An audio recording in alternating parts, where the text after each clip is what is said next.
Good day. This is the Roxxon Flash Elite, better known as the S803E model. Yan. So, I have acquired this particular multi-tool around 4 or 5 months ago. Pero ngayon ko lang siya re-reviewin. No? Ngayon lang ako ginanahang mag-review muli ng mga multi-tools. And ito yung box niya, no? And as usual, maganda ang packaging ni Roxxon. Ito yung usual packaging talaga ng mga Roxxon. So, attractive siya. Now, let's get on with the review. Tingnan muna natin yung mga specifications niya. Ang importante dito, no? Unang-una yung weight niya. It says here that it is 242 grams. And yung material na ginamit dito, yung knife niya is D2 alloy or D2 metal. The rest would be 5CR15 MOV stainless steel alloy. So, bubuksan ko na, no? Tingnan natin ang laman nito. Okay, meron siyang I think this is an instruction manual, no? Yes, simple instruction manual. Okay. And ito siya, no?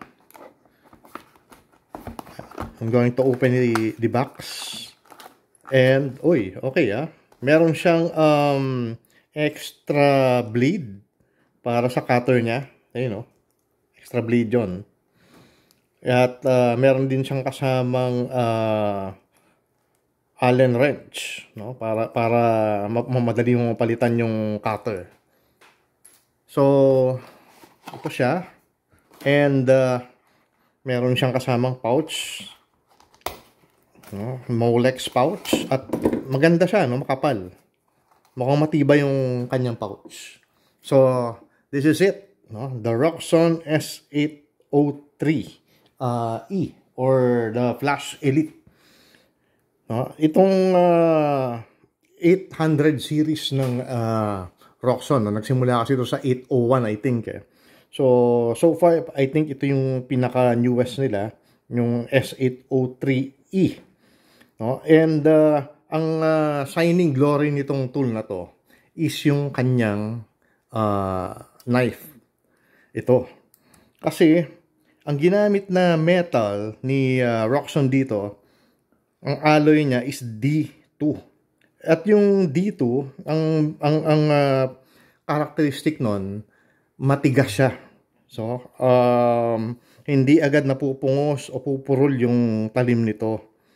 Gaano ba siya katigas? I think nandito yun, ano? Kasulat yata dito yun, eh. Wait, nahanap ko, Parang may nabasa kasi akong ganun, eh. Ayun, ayun. Ewan ko kung nakikita nyo, no? Kung napofocus nung camera, no? Pero ang nakasulat dito, ang hardness niya is around 58 to 61 HRC. So, and that is quite hard. No? That is quite durable para sa mga alloy.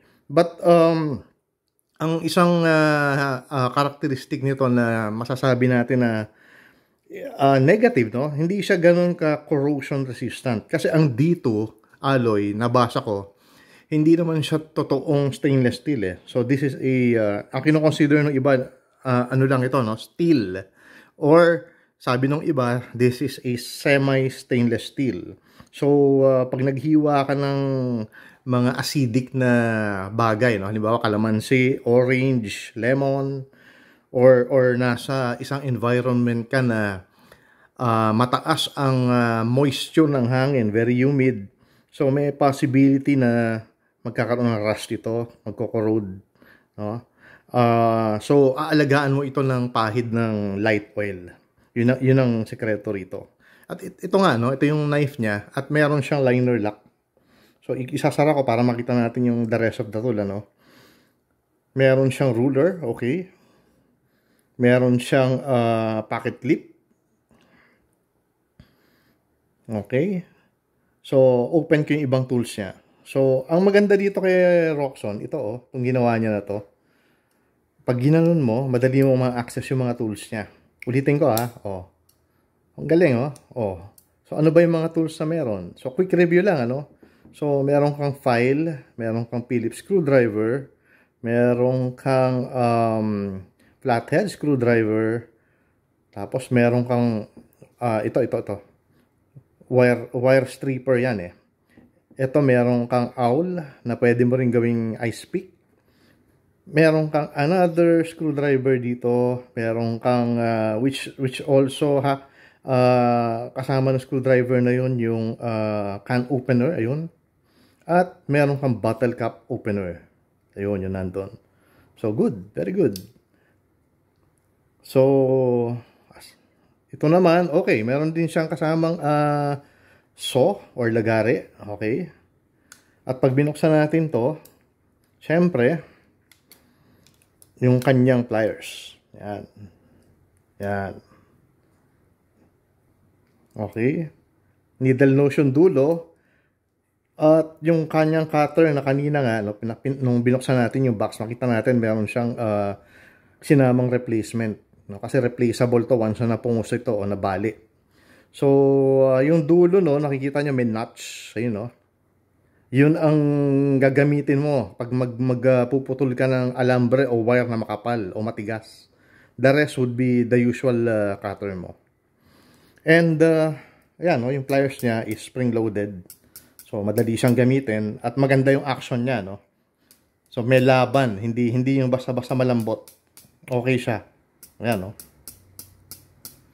So, aside from that, sasara ko uli, ano.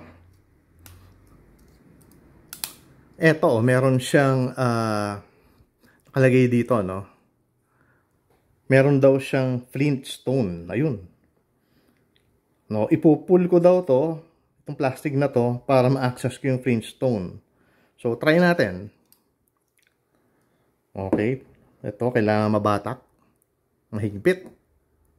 Yun nga lang, ano, baka masira yung kuko natin. Mahaba yung kuko ko kasi gitarista ako eh. No, nagka-classical guitar ako eh. Ano ba natin na anuhin to? Okay, that's it. So, ito siya. At pagka inano ko to, no? Pagka inanscrew ko to, yan ang flintstone mo. So, madali kang makakapag sindi o makagawa ng apoy in cases na kailangan mo or in case of emergency. Okay? And ito, may whistle din siya, no? Ayun, whistle. So, testing ko, no? So, yun. So, okay siya. So, pwede mo tong gamitin in a survival situation dahil yun nga, merong flintstone at the same time meron kang whistle para isignalan yung mga kasama mo kung sakasakaling nagkahiwa-hiwalay kayo, no? At babalik ko na siya, no? Babalik ko. Okay, pag ganito, yun yung pinaka-lock niya eh. Yun, no? So kailangan ko siyang itulak. So ang reason kaya mahigpit to, kaya mahirap tanggalin para hindi agad mawala. So, okay din naman. May rason naman kaya ginawa ni Roxxon yun. So, sabi ko nga, no, ito nung inilabas tong particular multi-tool na to, maraming nag-abang dito eh. Maraming nag-e-expect ng mataas. Kasi unang-una, ang Roxxon, very innovative yung kanyang company. Maganda yung mga product niya. Okay yung quality. Ang sablay lang ng konti is yung ginagamit nila na metal or alloy na hindi kasing tibay na ginagamit halimbawa ni Leatherman. So, para ano yun, no? Para mapantayan nila kahit papaano yung quality ni Leatherman pagdating sa alloy, yun na nga, naglabas sila ng multi-tool na ang knife ay D2 steel ang ginagamit. So, that's it. Quick review lang. Pinakita ko lang sa inyo. So, anong conclusion ko? Well, this is a good alternative sa more expensive multi-tool na tulad ng Leatherman or SOG. So, I think it's worth the money. na na na ito ang bilhin mo, no, kung medyo ka po sa budget. Oh. So ang trick lang dito para tumagal ang buhay niya is alagaan mo na pahiran ng light oil yung kanyang main blade o yung kutsilyo niya. So ito, of course, no, yung body siguro isama mo na rin, no? Kasi doon sa isang review ko, doon sa isang Roxxon na palagi nasa bag ko, yung Roxxon M2, nag-corrode siya, nagkaroon siya ng rust eh. So sa body yun, no, nagkaroon ng rust saka dito. Diyan. So I guess again, yung stainless steel na ginagamit ni Roxxon, hindi kasing ganda ng quality na ginagamit ni Leatherman. Now, para ma-circumvent mo nga yun, para hindi magkaganon, papahiran mo ng light oil. So, that's it. That's my very quick review for the Roxxon S803E multi-tools. So, thank you for watching and good day.